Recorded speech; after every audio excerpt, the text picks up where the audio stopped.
Assalamualaikum warahmatullahi wabarakatuh. Waalaikumsalam warahmatullahi wabarakatuh. Alhamdulillahirrabbilalamin. Pada malam hari ini kita masih diberikan kesehatan dengan nikmat iman dan Islam sehingga bisa lagi eh, hadir untuk di live kajian Pekanan Kopi Tama di setiap hari Senin, Rabu, dan Jumat. Kali ini kita masuk ke pertemuan ke-6 setelah sebelumnya kita membahas tentang pembuktian Al-Quran Aduh, yang bulan jatuh lagi. bulan lalu telah dibahas yang kemarin telah dibahas oleh Kak Jaka. Jumat lalu. Jumat lalu ya, pekan lalu dibahas oleh Kak Jaka mengenai cara pembuktian Al-Quran sebagai wahyu dari Allah Subhanahu Wa Taala. Nah, pada malam hari ini insya Allah akan dilanjutkan oleh Kak Rijal. Nah, dengan tema yang baru dari tetap walaupun temanya yang baru, tapi kita tetap melanjutkan dengan materi-materi sebelumnya. Kalau materi sebelumnya itu adalah pembuktian Al-Quran, berarti setelah membuktikan bahwa Al-Quran itu wahyu dari Allah Subhanahu Wa Taala, maka di situ ada sebuah konsekuensi yang harus manusia jalani, manusia harus terima dan wajib untuk patuh dan taat pada konsekuensi tersebut. Dimana ketika kita Sebentar, Tun. ya, kenapa kali Rijal? Saya mau setting setting kamera dulu ya. Bentar Oh ya. iya, setting dulu kameranya. Nah, Iya, kita iya. lanjutkan aja Sorry, sambil sorry, nunggu sorry. Kak Rijal nyeting kamera. Nah, jadi setiap Ah, setiap setelah kita membuktikan sesuatu, maka di situ ada konsekuensi. Berarti kita sudah tahu apa yang harus dilakukan. Nah, kemarin tuh Al-Quran kita sudah bahas secara detail dari 3 pertanyaan, yaitu Al-Quran buatan bangsa Arab, yang kedua adalah buatan Muhammad, dan yang ketiga adalah wahyu dari Allah Subhanahu Wa Taala. Maka kemarin dijelaskan oleh Kak Jaka di pekan lalu adalah benar bahwa Al-Quran itu adalah sebagai wahyu wahyu dari Allah Subhanahu Wa Taala yang diturunkan kepada Nabi Muhammad SAW sebagai petunjuk atau pedoman hidup manusia. Jadi sudah jelas ketika kita sudah mengimani hal tersebut dan mencari bukti itu sudah dapat dengan jelas, maka di situ ada konsekuensi yang harus kita terima, yaitu kita harus betul-betul beriman dan percaya sepenuhnya bahwa apa saja yang ada di dalam Al-Qur'an, isi-isi yang di dalam Al-Qur'an tersebut adalah sesuatu yang memang harus kita jalankan. Nah, malam ini akan menjadi pembahasan dari Kak Rijal tentang konsekuensi iman. Kalau kemarin bahas cuma satu, yaitu tentang Al-Quran, tapi ini secara keseluruhan, yang dalam artian setiap segala sesuatu aktivitas kita pasti akan memiliki konsekuensi yang tidak bisa kita elakkan. Jadi konsekuensi tersebut wajib kita harus jalani. Nah, bagaimana cara teman-teman dari teman-teman Kopi Tama untuk memberitahu nih kepada pemuda-pemuda di luar sana untuk bisa meyakini bahwa konsekuensi keimanan tersebut harus terus kita jalani. Sudah siap, Kak Rijal? Setting kameranya? oke, Kak Sandy. Oke, sudah siap. Sip, sip, Oke, mantap. langsung aja ke pemateri, yaitu Kak Rijal mengenai konsekuensi iman. Langsung, Kak Rijal. Ya, alhamdulillahirrahmanirrahim. Terima kasih Kak Sandy. Salatu wassalamu ala asyrafil anbiya'i wal mursalin sayyidina wa maulana Muhammadin wa ala alihi wa sahbihi wa man tabi'ahum bi ihsani ila yaumiddin. Nah, alhamdulillah pada Jumat yang lalu Bang Jack sudah membawakan tentang kebenaran isi Al-Quran ya. Jadi untuk teman-teman semua di sini, ada di Kopi Tama maupun pemuda-pemuda yang mungkin baru nonton live-nya Bang Jack, mungkin sudah paham banget ya bahwasanya Al-Quran itu wahyu dari Allah. Jadi 100% bukan karangannya Nabi Muhammad dan bukan karangan orang Arab sendiri, karena Al-Quran juga berbahasa Arab ya. Nah, sebelum Kareja lanjut ke materinya tentang konsekuensi keimanan, Karejal mau membacakan dulu nih makna atau arti dari iman itu sendiri. Jadi mungkin teman-teman di sini semua ada yang belum paham atau mungkin istilahnya belum, ya mungkin kalau ditanya dari setiap kita tentang apa sih arti iman itu, ada yang menjawab, paling banyak menjawab mayoritas keyakinan. Nah, mungkin dari Bang Sandy itu juga jawabannya, tapi sebenarnya ada yang lebih daripada itu, tentang makna iman itu sendiri. Jadi sebelum kerja lebih jauh membahas konsekuensi keimanan, kerja lebih tahu dulu makna iman itu sendiri, yaitu adalah pembenaran yang bersifat pasti atau dalam bahasa Arabnya tasdiqul jazm, yang sesuai dengan kenyataan yang muncul dari adanya dalil dan bukti. Nah, jadi iman itu sendiri itu kita harus membenarkan sesuatu yang Rizal sudah pernah bahas sebelumnya, bahwasanya kalau kita meyakini sesuatu itu benar, pasti kita bisa melihat, meraba, mencium, pokoknya dengan segala indera yang kita punya. Dan itu sudah dijelaskan oleh Bang Gusandi ya tentang potensi dasar manusia. Ya. Nah, ya kan? Jadi bagaimana kita mengimani sesuatu itu harus 100%. Bisa dilihat, bisa diraba, bisa didengar, dan dicerna oleh otak kita, itu benar adanya gitu. Nah, terus adapun iman itu sendiri, iman kepada Allah, iman kepada malaikat dan seterusnya, kayak iman kepada Allah itu kan gaib ya. Kita tidak bisa melihat wujud Allah, kita pokoknya wujud Allah itu sendiri hanya tidak terbayangkan, tidak akan pernah terjangkau oleh akal kita. Dan Allah sendiri menjelaskan di dalam Al-Quran bahwa Allah itu bersemayam di atas arsy. Itu aja informasi yang kita ketahui, itu pun dari Al-Quran, dan Allah mewahyukannya lewat Nabi Muhammad ya. Oke. Nah, di sini terus lanjutannya, bersifat pasti artinya 100% kebenaran keyakinannya tanpa ada keraguan atau zon sedikit pun. Nah, terus sebelum kerja lanjut lagi ke ke konsekuensi keimanan, Rizal membacakan satu hadis. Ini hadis ya sudah terkenal banget lah di sini ya. Rizal bacakan aja langsung ya. Taraktu fikum syai'aini lan tadillu bi'dahuma kitabullahi wa sunnatan nabi. Artinya aku tinggalkan di tengah-tengah kalian dua hal, yang dimana jika kalian berpegang teguh kepada dua hal tersebut, maka kalian tidak akan tersesat selama-lamanya. Apa itu? Kitabullah dan sunnah. Kitabullah itu adalah Al-Quran, dan sunnah itu adalah hadis Rasul. Jadi sunnah Rasul itu nggak hadis ya, hadis kita tahu semua bahwa sunnah Rasul itu adalah apapun yang perbuatan Rasul lakukan.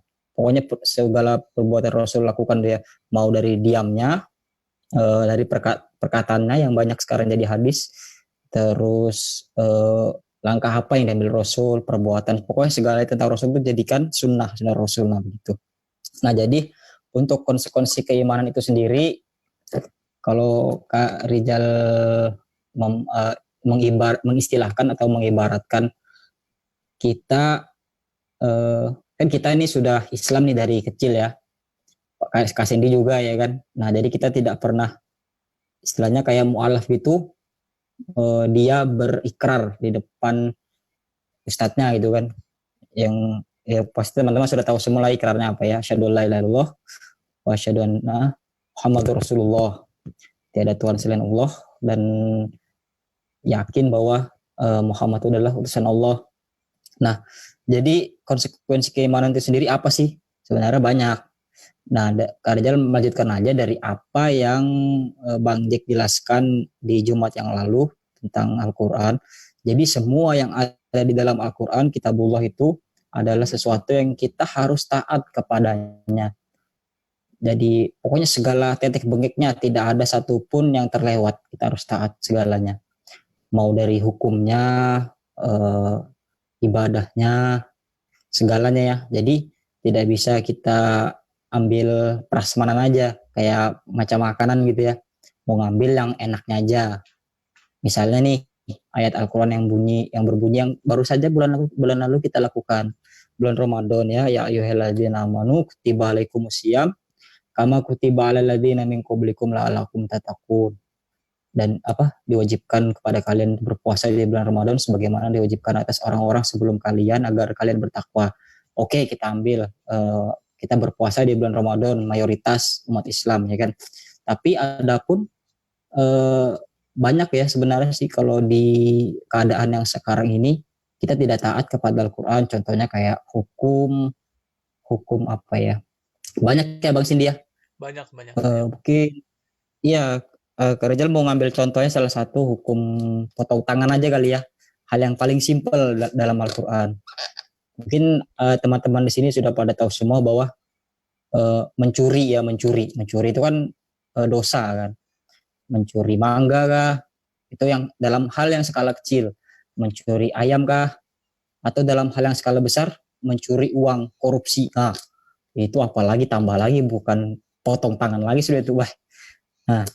Nah, itu salah satu hukum di dalam Al-Quran yang sekarang itu tidak dijalankan. Nah, jadi seperti materi yang Kak Rizal bawakan sekarang ini tentang konsekuensi keimanan.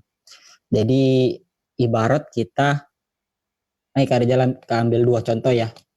Kalau kita di lingkungan sekolah ini, kalau di lingkungan sekolah kita, apalagi di sekolah kita bayar ya kan, bayar SPP, pokoknya bayar titik bengek banyak lah ya. Sekolah pasti di sekolah itu ada yang namanya aturan, dan aturan itu adalah konsekuensi yang harus kita tanggung supaya kita bisa bertahan di sekolah itu. Contoh konsekuensi saat kita bersekolah itu misalnya pagi bunyi bel sekolah itu biasanya jam 8 ya, adik-adik biasanya jam 8. Nah, kita ada mungkin datangnya jam 9 terlambat ya kan, itu salah satu konsekuensi sekolah. Terus apalagi contohnya misalnya di sekolah kita tidak mengerjakan PR, dihukum, konsekuensi. Dan di setiap konsekuensi di sekolah itu pasti ada yang namanya hukuman. Nah, apabila kita tidak menjalankan taat kepada aturan sekolah itu pasti kita ada hukumannya, karena itu konsekuensi kita sebagai siswa ya, supaya kita taat. Misalnya disetrap kah, terlambat atau apa gitu kan ya. Terus kalau di lingkungan pekerjaan nih, pasti teman-teman juga banyak sekarang yang sudah bekerja kan ya. Kalau di lingkungan pekerjaan, saya sendiri bekerja dan ikut bekerja dengan perusahaan gitu. Konsekuensi pekerjaan yang harus saya tanggung seperti yang sudah tertulis di kontrak, bahwasanya contohnya aturan perusahaan itu harus datang tepat waktu, ya kan, tidak boleh terlambat. Meskipun itu kan masuk jam 8 tank tuh. Jadi di depan tempat cek lock itu atau finger itu sudah tulisannya 8.1 tanda seru, bawahnya Anda sudah terlambat. Wah, cuma lewat 1 menit aja sudah terlambat. Nah, bayangkan bagaimana ketatnya peraturan perusahaan itu baru di ruang lingkup perusahaan, dan masih banyak lagi contoh yang lainnya. Karena cuma ngambilkan yang simpel aja ya. Apalagi di sini kita membahas tentang konsekuensi keimanan itu sendiri. Nah, jadi apa sih konsekuensi keimanan kita sebagai seorang muslim? Salah satunya kita harus mentaati isi Al-Quran, ya kan. Pokoknya yang seperti biasa kita dengar di mana itu apa, kalau kalian belajar agama di sekolah itu, menjadi muslim yang baik itu taati ikuti perintah Allah dan jauhi segala larangannya. Itu salah satu konsekuensi. Dan apa aja perintahnya, apa aja larangannya, itu yang perlu kita tahu. Dan untuk tahu itu kita harus belajar agama ya. Jadi memang yang namanya belajar agama itu memang butuh waktu, tapi ya itu untuk kebaikan kita sendiri. Kan hidup kita ini di dunia ini kan sementara ya. Dan yang kekal itu di akhirat. Dan yang pasti nanti yang dimintain pertanggungjawaban tentang apa aja yang kita perbuat di dunia ini pasti akan ditanya nanti di yaumul akhir gitu ya.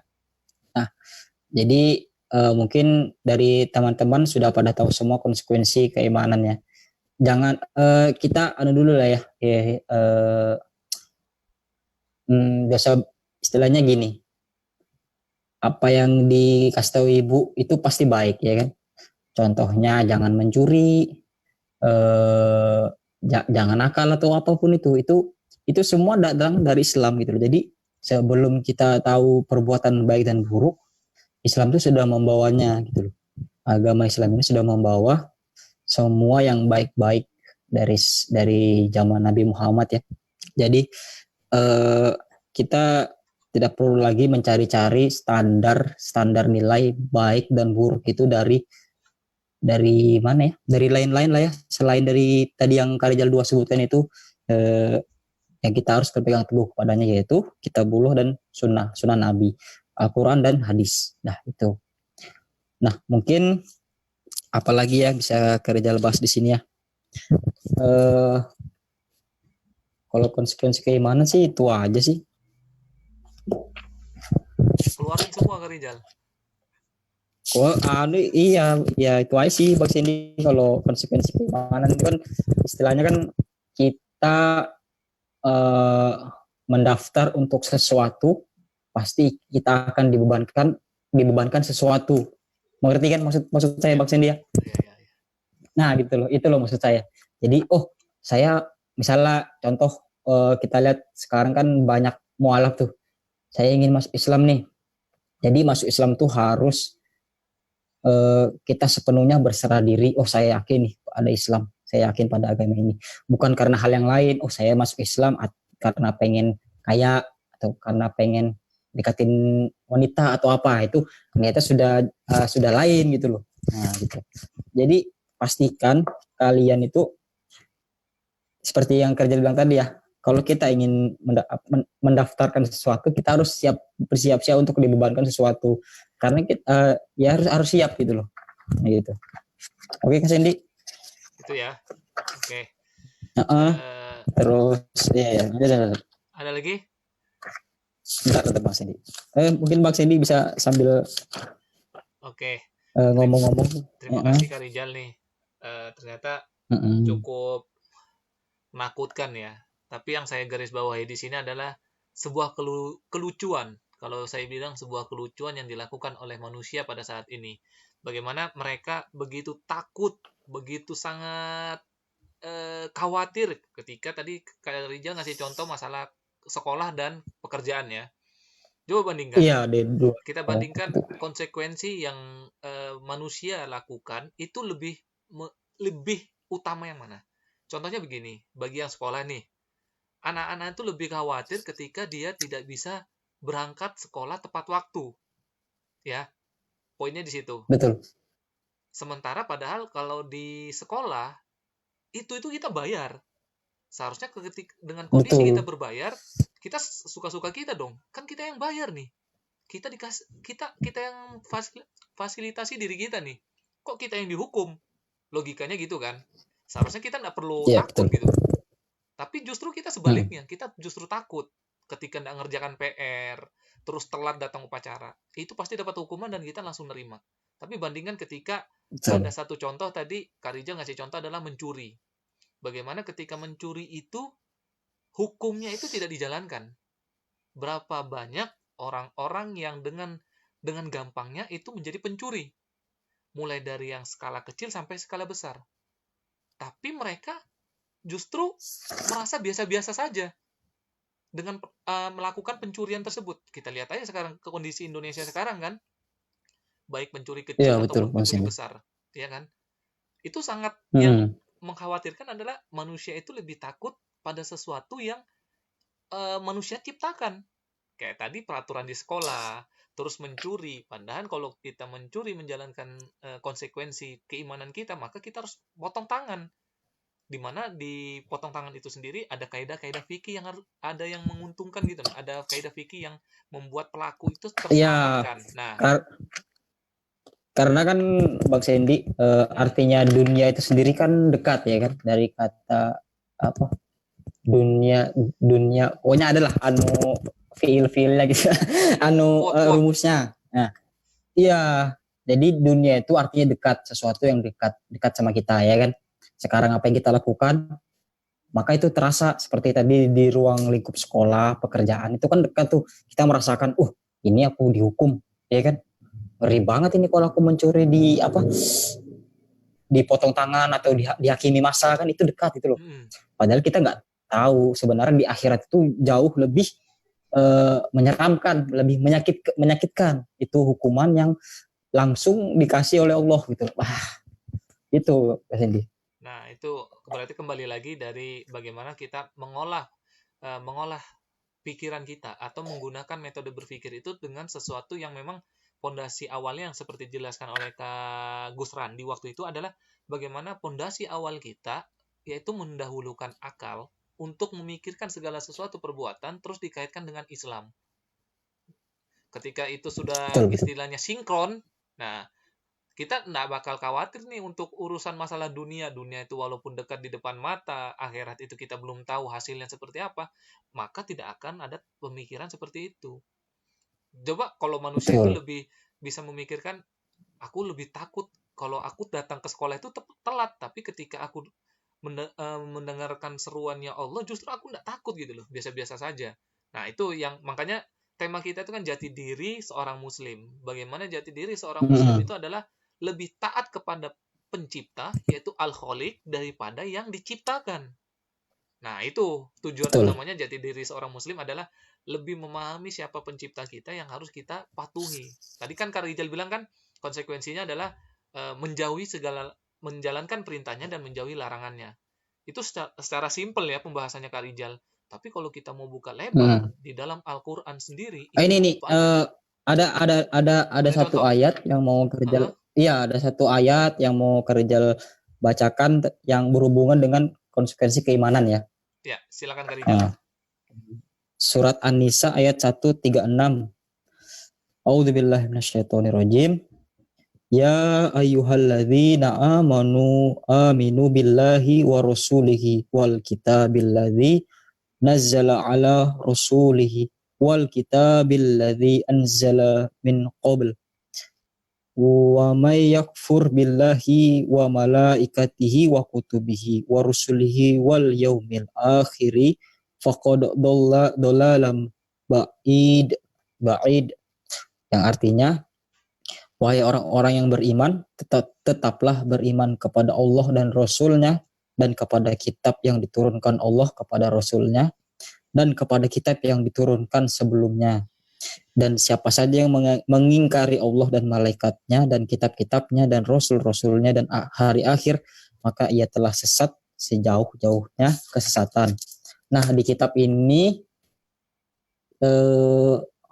ada lanjutannya ya. Yang ini, nah ini tadi dijelaskan di ayat tadi itu, apabila semua ini yang tadi iman kepada Allah, iman kepada malaikat dan kitab dan seterusnya tadi ya, telah terbukti kebenarannya. Kita sudah membuktikan tadi ya di episode sebelumnya tentang kebenaran beriman kepada Allah, kitab, malaikat dan seterusnya.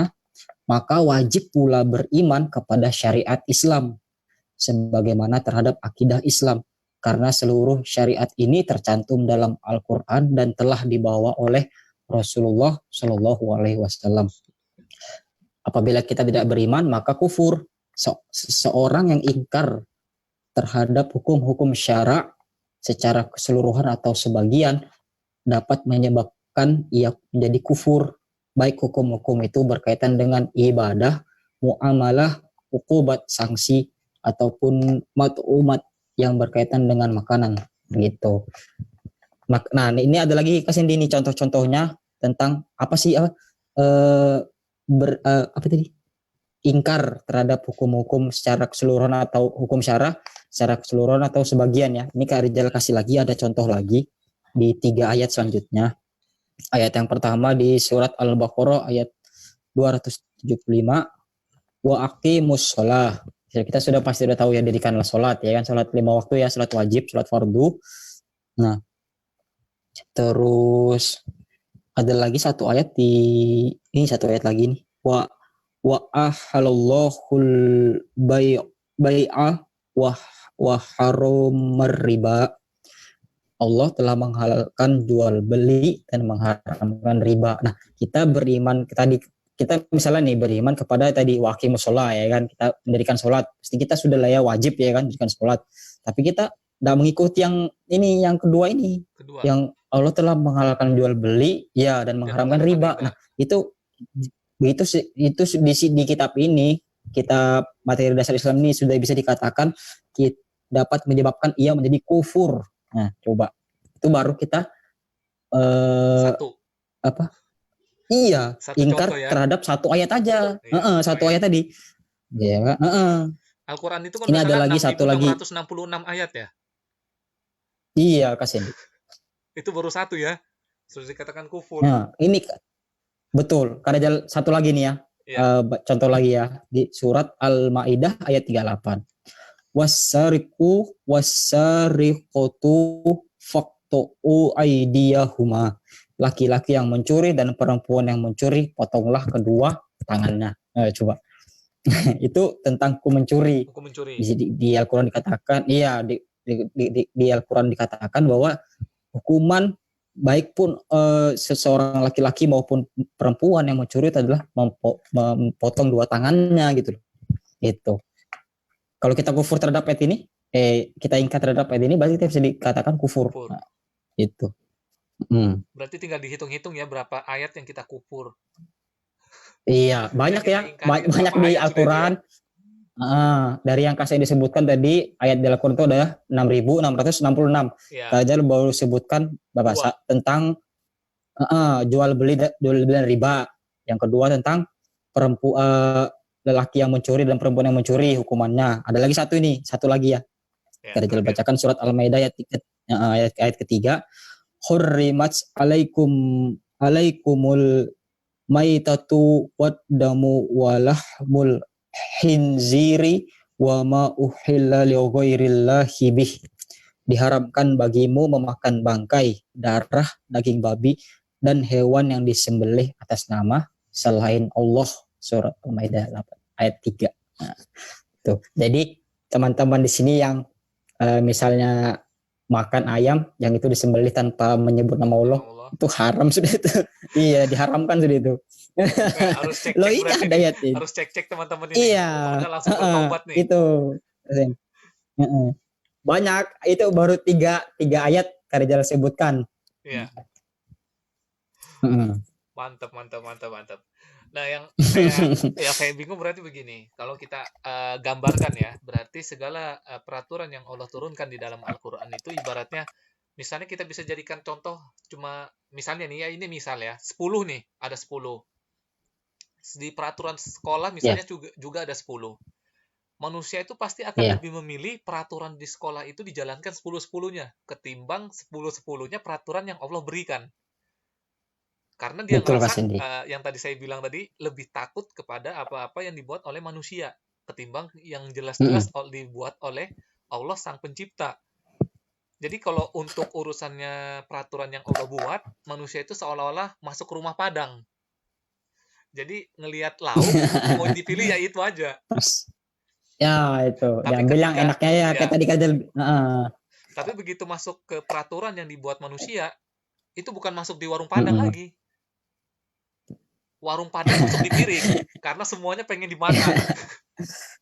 Iya, itu sudah kan ini. Jadi istilahnya tadi bilang, intinya manusia itu suka milih-milih menganggap aturan dari Allah itu seolah-olah prasmanan, tapi peraturan yang manusia buat sendiri justru itu bukan prasmanan, justru itu sesuatu yang sudah satu piring yang harus kita habiskan, tidak boleh ditinggalkan sedikit.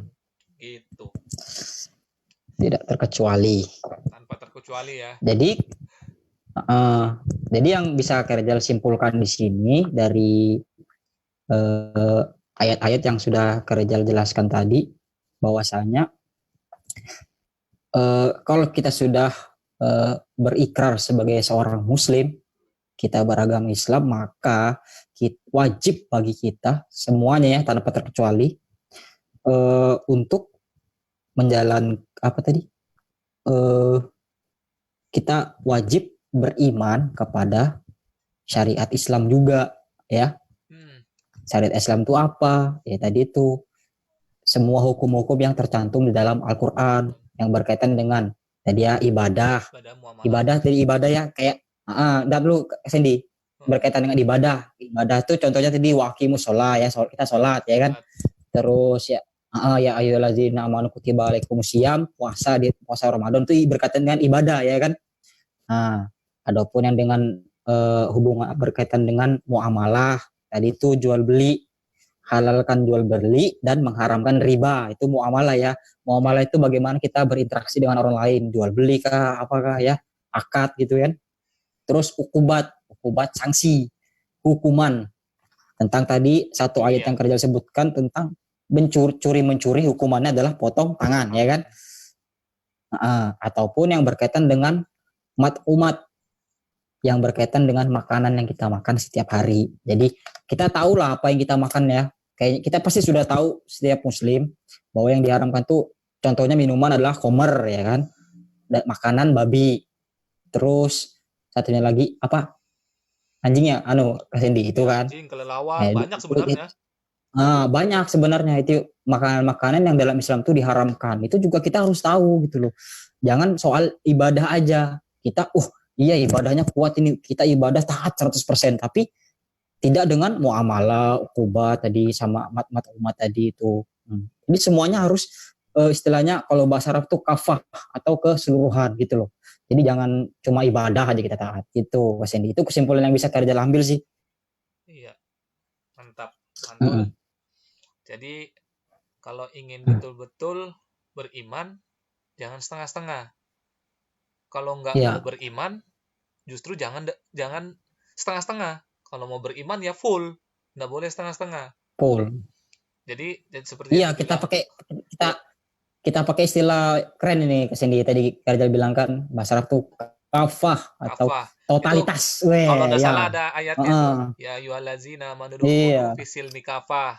Hai orang-orang yang beriman dalam Islam secara kafah dalam atau Islam secara totalitas ya kan. Totalitas, betul. Nah, jadi bagi teman-teman di luar sana, ketika kita melakukan segala sesuatu yang seperti saya bilang, segala sesuatu yang kita lakukan, yang kita perbuat, itu pasti ada konsekuensinya. Entah itu baik ataupun buruk bagi diri kita. Itu pasti. Misalnya kita melakukan mencuri, konsekuensi yang didapat adalah sebuah keburukan di mata manusia. Tapi di mata Allah ketika kita menjalankan syariatnya yaitu potong tangan, maka Allah mengampuninya. Jadi konsekuensi itu kembali lagi disandarkan atau disandingkan dengan Islam dan dipikirkan melalui akal yang sehat. Jadi pondasinya adalah akal, terus disandingkan dengan Islam. Maka apa-apa yang kita pikirkan menjadi pemikiran Islam. Jadi ketika kita walaupun kita sekolah itu kita yang bayar, ya kan seperti saya bilang, sekolah kita yang bayar kok kita yang dimarahin. Sementara Allah tidak. Allah yang memberi kita segalanya, tapi Allah itu tidak pernah malah langsung datengin kita dihukum. Tidak, Allah memberikan kesempatan untuk umatnya terus berusaha untuk patuh dan taat. Nah, itu kan aneh. Karena Allah ini memiliki segalanya, tapi kita ini tidak bayar kepada Allah, tapi Allah itu sayang justru, tidak langsung menghukum hari itu. Coba di sekolah, Rijal terlambat. Itulah salah satu salah satu nama Allah yang disebutkan dalam Al-Quran tuh dari Asmaul Husna 99 itu Ar-Rahman ya kan. Sifat ya kan yang Maha Pemurah, Maha Pengasih, Maha Penyayang. Itu loh, kurang apa lagi kita manusia ini. Kita masih diberi waktu untuk bertobat. Iya, itu sudah contohnya. Makanya saya bilang juga bingung. Kadang kita sekolah, kita bayar, kita dihukum, pandang telat kita ada alasan, tapi Allah tidak pernah dia merasa kecewa dengan hambanya. Ketika hambanya itu datang kepada dia bersimbah air mata, maka Allah langsung ampuni, ya kan? Betul, seketika itu juga. Iya, seketika itu juga. Langsung seketika. Tapi kalau di sekolah kamu terlambat, nggak ada urusan. Rambut panjang, potong cepat. Nggak mungkin kamu minta ampun terus diampunin kan? Benar. Iya Kak Cindy. Untuk menjadi seorang muslim itu harus memiliki dasar, yaitu bagaimana dasar kita mengimani suatu hal. Ketika kita beriman kepada Allah, berarti konsekuensi yang harus kita dapat, yang harus kita jalankan atau kita dapatin adalah bagaimana kita secara totalitas tadi disebut Kak Rijal kafah untuk mengimani apa yang Allah berikan. Terus nanti ketika kita beriman kepada Al-Quran, berarti apa-apa saja yang ada di Al-Quran, bahkan itu satu huruf sekalipun perlu kita imani, maka harus diimani tanpa harus dilanggar. begitu pula dengan Rasul, malaikat, hari akhir, kiamat dan sebagainya, ya wajib konsekuensinya kita beriman secara kafah atau totalitas. Jadi itu aja tadi penjelasannya. Kesimpulan dari Kak Rijal cukup luar biasa ya. Iya. Jadi jangan pernah merasa, teman-teman ini merasa sudah cukup patuh terhadap Allah. Seperti Kak Rijal bilang adalah kita sudah patuh menjalankan ibadah, sholat, Ibadah. ya kan, 5 waktu, sunnah, ibadah Puasa. sunnahnya, semuanya sudah klop. Tapi bermuamalah Semua. secara sesuatu yang Allah haramkan, yaitu dengan riba. Otomatis Mantap. tertolak. Nah, itu. Jadi, Betul. bagaimana kita harus secara kafah. Ya ayyuhallazina amanu fisil mikafah. Hai orang-orang yang beriman, masuklah ke dalam Islam secara keseluruhan atau kafah. Karena konsekuensinya ketika kita kafah atau mematuhi segala perintahnya Allah dengan keseluruhan, maka nikmatnya bukan hanya di dunia tapi juga di akhirat. Insya Allah. Itu aja mungkin Dan juga dari Kak Rijal yang saya sedikit kalau ambil kita garis. Itu camkan ya tadi kata-kata Bang Kak Sendi tentang kafah. Dan ingat baik-baik kalau kita kufur terhadap sebagian Al-Quran atau satu ayat dalam Al-Quran, kita ingkar, maka kita bisa dikatakan kufur ya. Itu ingat baik-baik loh itu. Jadi mulai dari sekarang teman-teman Kopi Tama, teman-teman yang sedang menonton ini, apapun yang kita akan mau lakukan, kita kan sudah kemarin belajar tentang definisi akal, potensi dasar manusia. Jadi mulai dari sekarang Kak Rizal wasiat nih, berpesan kepada teman-teman supaya setiap apa yang akan kita lakukan, kita pikir nih, kira-kira yang aku lakukan ini sesuai dengan perintah Allah atau ini yang dilarang Allah. Nah, itu harus kita camkan betul-betul dalam pikiran kita ya. Itu ingat baik-baik ya. Kita kembalikan semuanya kepada yang Rizal tadi bilang, berpegang teguh kepada dua hal, yaitu Al-Quran dan Sunnah. Jadi setiap apa yang kita mau ucapkan, setiap apa yang kita mau lakukan, kita harus kembalikan kepada dua hukum tadi itu ya, Al-Quran dan Sunnah. Itu aja Bang Sendi. Sip, mantap. Oke. Terima kasih banyak atas waktu dari Kak Rijal yang pada malam hari ini mau meluangkan mengisi kepada acara Kopi Tamu, yaitu jadi diri seorang muslim. Semoga apa yang Kak Rijal keluarkan, baik itu dari kota, dari perkataan, ataupun dari keringat yang keluar, tidak lain hanyalah mengharap ridha Allah Subhanahu wa Ta'ala, yang dimana dengan hal tersebut kita diridhoi oleh Allah Subhanahu wa Ta'ala untuk masuk ke surganya. Amin ya Rabbal Alamin. Amin ya Rabbal Malam hari Alamin. ini pertemuan bersama Kak Rijal tentang tema konsekuensi keimanan. Sebelum saya akhiri, jika ada salah, mohon dimaafkan, baik yang sengaja ataupun tidak sengaja yang keluar dari lisan kami berdua, karena sesungguhnya kebenaran itu hanya milik Allah dan Rasul-Nya. Kami hanya menyampaikan apa yang kita pahami, jadi jika ada kesalahan, mohon dimaafkan bagi teman-teman yang mendengar live dari FB ini. Itu aja mungkin dari saya. Billahi taufiq walhidayah. Wassalamualaikum warahmatullahi wabarakatuh. Waalaikumsalam warahmatullahi wabarakatuh. My masjid. My adventure. Ya, itu yel-yel kita jangan dilupakan di terakhir. Terima kasih Kak Rijal. Selamat beristirahat. Iya, sama-sama. Ngomong Mas Sandy.